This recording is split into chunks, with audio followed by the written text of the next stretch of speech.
بسم اللہ الرحمن الرحیم. ایلائٹ اسکول المراج کیمپس 8 کلاس. آج ہم پاک اسٹڈی کا چیپٹر 1 سے ویک 3 کا لیسن 2 قومی نظریہ پڑھ رہے ہیں.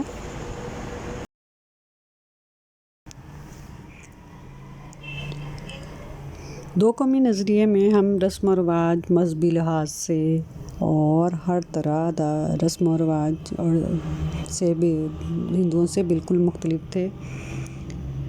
ہم گائے کی قربانی کرتے تھے جبکہ وہ گائے کو ایک ماتا کے طور پہ مانتے تھے. اس طرح مسلمان ایک خدا کی عبادت کرتے تھے جبکہ ان کے بہت سے چھوٹے اور بڑے خدا تھے اور وہ اس کو ہی اپنا خدا مانتے تھے.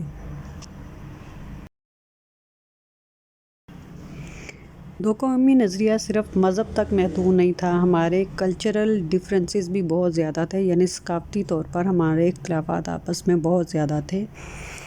ہماری رہن سہن، ہمارے رسم و رواج ایک دوسرے سے بالکل مختلف تھے. ہماری شادی بیاہ کی، ہماری پیدائش کی اور ہمارے رہنے سہنے کی، کھانے پینے کی، آداب زندگی، ہر چیز ان سے بالکل مختلف تھی اور یہی بات دو قومی نظریے کا باعث بنی.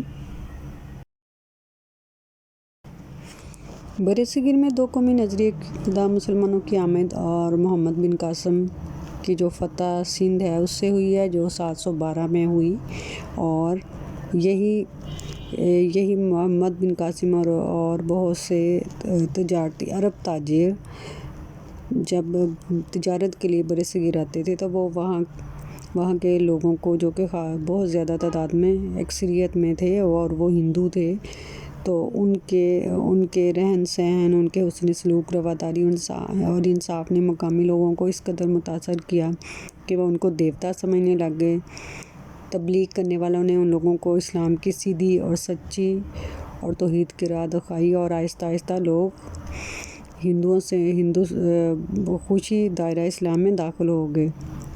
اس کے بعد غزنوی دور حکومت شروع ہوتا ہے جو 1003 سے 1206 تک محیط ہے. اس دور میں موجود پاکستانی علاقوں میں فارسی زبان نے رواج پکڑا اور اسلامی تہذیب کے نقوش گہرے ہوئے.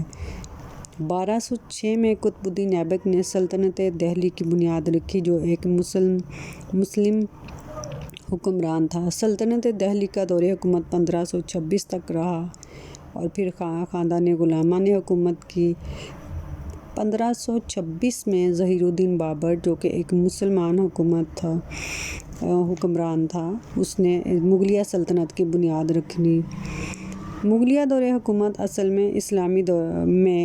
میں تمام مسلمان جو تھے وہ مسلمان حکمران تھے.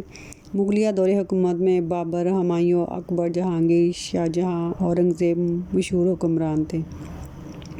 آخری مغل بادشاہ حکمران بہادر شاہ ظفر کو انگریزوں نے 1857 کی جنگ آزادی میں شکست دینے کے بعد قید کر دیا. مغل بادشاہ اکبر جو ہے اس کے دور حکومت میں although کہ وہ مسلمان تھا لیکن اس کے باوجود اس نے ہندوازم کو بہت زیادہ پروموٹ کیا. اس نے اپنا ایک علیحدہ سے دین الہی ایجاد کر لیا اور اس نے اپنے آپ کو خدا سمجھنا شروع کر دیا اور اس نے کہا کہ اس نے لوگوں کو بھی کہا کہ وہ اس کو خدا سمجھیں. اور اس کے دور حکومت میں اسلام کا جو زور ہے وہ ٹوٹنا شروع ہو گیا. اس دور میں مجدد الافسانی اور بہت سے دوسرے علماء کرام، شاہ احمد دہلوی اور احمد شاہ ابدالی، یہ سب اولیاء کرام برصغیر میں آئے اور تبلیغ اسلام شروع کی. اور یوں اولیاء کرام کی وجہ سے وہ جو دو قومی نظریہ، وہ مسلمان اور ہندو کی علیحدہ سے تشخیص ہوئی. مجدد الافسانی نے خاص طور پر دو قومی نظریہ کی ابتدا کی اور یہی دو قومی نظریہ بعد میں سر سید احمد خان نے اس کا پرچار کیا اور کہا کہ ہندوستان میں ہندو اور مسلمان دو قومیں آباد ہیں.